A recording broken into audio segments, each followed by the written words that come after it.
McArthur Park Historic District, the Pike Fletcher Terry House is the state's premier example of residential Greek Revival architecture.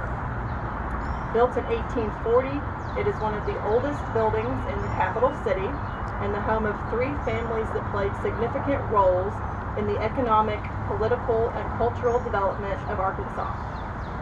The Pike Fletcher Terry House was built by Albert Pike, a Massachusetts native who came to Arkansas in the 1830s. Pike was a teacher, poet, newspaperman, attorney, Confederate general, and Mason.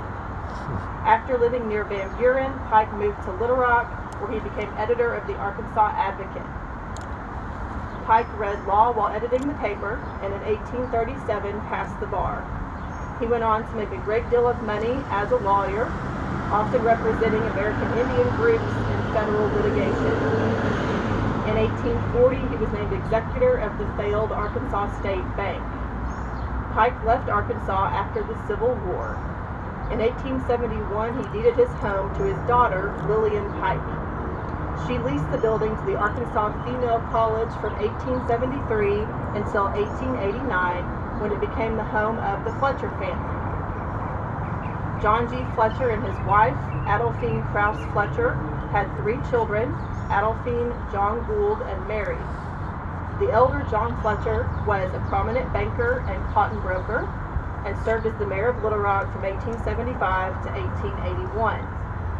Two of the Fletcher children, Adolphine and John Gould, became well-known Arkansans in their own right.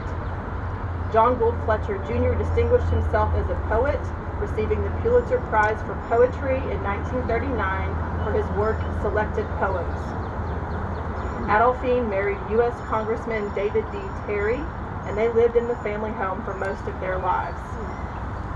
Adolphine Fletcher Terry was a civic leader who worked to improve the state's schools and libraries, advocate for women's rights, and challenge the racism of the Old South. Mrs. Terry was appalled by Governor Faubus's use of National Guardsmen to prevent the integration of Central High School in 1957. Her concern grew in 1958 when a ballot measure supported by Faubus resulted in the closure of the city's high schools as a way of avoiding desegregation. With two friends, Vivian Brewer of Scott and Velma Powell of Little Rock, she convened a meeting at her home, which resulted in the creation of the Women's Emergency Committee to open our schools. Many meetings of the Women's Emergency Committee were held in the Terry House. Thus, years later, the names of committee members were etched in the glass panels of the home's conservatory. Mrs. Terry also helped establish a group called STOP, an acronym for Stop This Outrageous Purge, when segregationists began firing teachers who were deemed too liberal on race. Members of STOP and the Women's Emergency Committee successfully organized a recall election and removed three Faubus loyalists from the school board, and the schools reopened.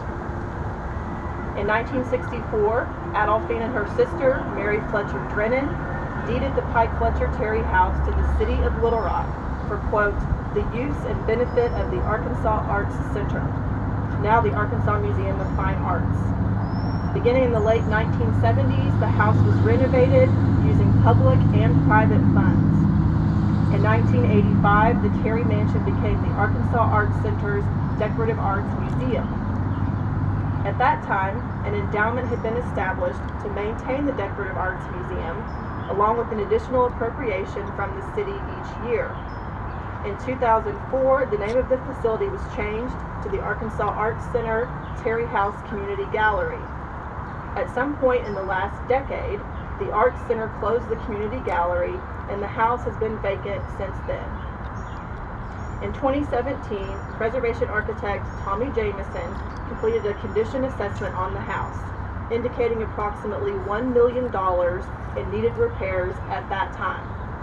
Now, deferred maintenance has taken its toll, and the building's exterior is showing signs of significant disrepair. Water penetration and foundation issues are causing wood and brick failure that is especially evident at the front porch, solarium, and the eaves. For every day these issues go unaddressed, the repairs grow more costly, putting the home's future in jeopardy. There is strong public support to save this place. The Friends of the Terry Mansion Facebook group has nearly 1,000 followers, and recent letter writing and social media campaigns resulted in fence repair at the site. With this listing, Preserve Arkansas hopes to raise awareness of the home's significance and the need for preservation to a wider audience, encourage emergency repairs, and help to find a sustainable use for the house that will benefit all stakeholders. War Memorial Golf Course, 5511 West Markham Street, Little Rock, Pulaski County. The historic Fair Park Golf Course, now known as War Memorial Golf Course, is significant as the oldest municipal golf course in Little Rock and for its association with the development of public recreation in the capital city. In the mid-1920s, the city of Little Rock purchased land for a park at what was then its western edge and called it Fair Park, as the site had hosted the State Fair in 1922. The original master plan for Fair Park included a golf course, zoo, midway, swimming pool, baseball stadium, and other amenities. In 1929, the city's first golf course commission chose Herman Heckbarth, the longtime golf pro and greenskeeper at the Country Club of Little Rock, to design the municipal course at Fair Park. The footprint of that design, which aligned with the existing topography of the land, underwent only a few alterations from the course's opening in the 1930s until its closure in 2019. During the Great Depression, the Works Progress Administration constructed a native stone clubhouse, gazebo, and stone pillars of the Fair Park Golf Course. The park was renamed War Memorial Park in 1948 after the completion of War Memorial Stadium. War Memorial Golf Course continued to serve as a municipal course until July 2019, when it was closed by the city for budgetary reasons. The golf course, along with its WPA structures and site features, was listed in the National Register of Historic Places in September 2020. Because the golf course is now listed in the National Register, the city is eligible for grant funding through the Arkansas Historic Preservation Program to rehabilitate buildings and structures on the property. Additionally, buildings like the clubhouse could be rehabilitated with federal and state historic tax credits if done in partnership with a private entity. With this listing, Preserve Arkansas seeks to raise awareness of the property's significance and incentives for rehabilitation, as well as advocate for its preservation as open green space accessible to all. And the Dr. Robert George Williams House, 4679 Arkansas Highway 8 at Parkdale in Ashley County. Located southeast of Hamburg on the eastern bank of Bayou Bartholomew, Parkdale was originally known as Poplar Bluff, named after a grove of poplar trees at the steamboat landing. Beginning in the 1850s, the community prospered as an agricultural and trade hub on the bayou. When the railroad came through Poplar Bluff in the 1890s, the name of the town was changed to Parkdale in order to avoid confusion with the larger town of Poplar Bluff, Missouri. Parkdale reincorporated in 1902, and sawmills were constructed to process cut timber that was then shipped on the railroad. The Dr. Robert George Williams House was constructed in 1903, about a tenth of a mile from Main Street in Parkdale. The modest 2.5-story house was remodeled in 1917 to reflect the popular colonial revival style of architecture. Additions were built on the rear of the house, and a 2-story wraparound porch was added to the front. The porch was supported by 7 fluted Doric columns and featured a railing made of decorative wood panels. Robert Williams was born at Jones, Louisiana, about 12 miles south of Parkdale, and attended high school at Hamburg.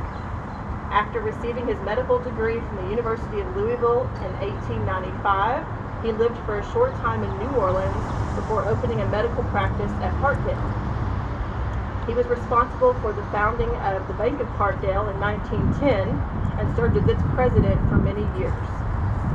Dr. Williams also served as president of the Parkdale School Board and played a key role in the construction of Parkdale High School in 1909. Additionally, he maintained his medical practice at Parkdale for more than 30 years. After his death in 1945, the Williams house was occupied by his son and daughter-in-law, James and Dorothy Williams. The home remained in the family until the mid-70s and was listed in the National Register of Historic Places in 1984. The Dr. Williams house appears to have remained in good to fair condition until the mid-2010s, but it's currently vacant and the porch structure is failing. At least one small hole in the roof is resulting in water damage throughout the structure's interior. The once manicured lawn is now overgrown, with vegetation encroaching on the house itself. The house was recently acquired by a nonprofit organization based in Southeast Arkansas. With this listing, Preserve Arkansas hopes to raise awareness of the home's delicate condition and facilitate a dialogue with the new owner in order to secure its future. Additional information and high-resolution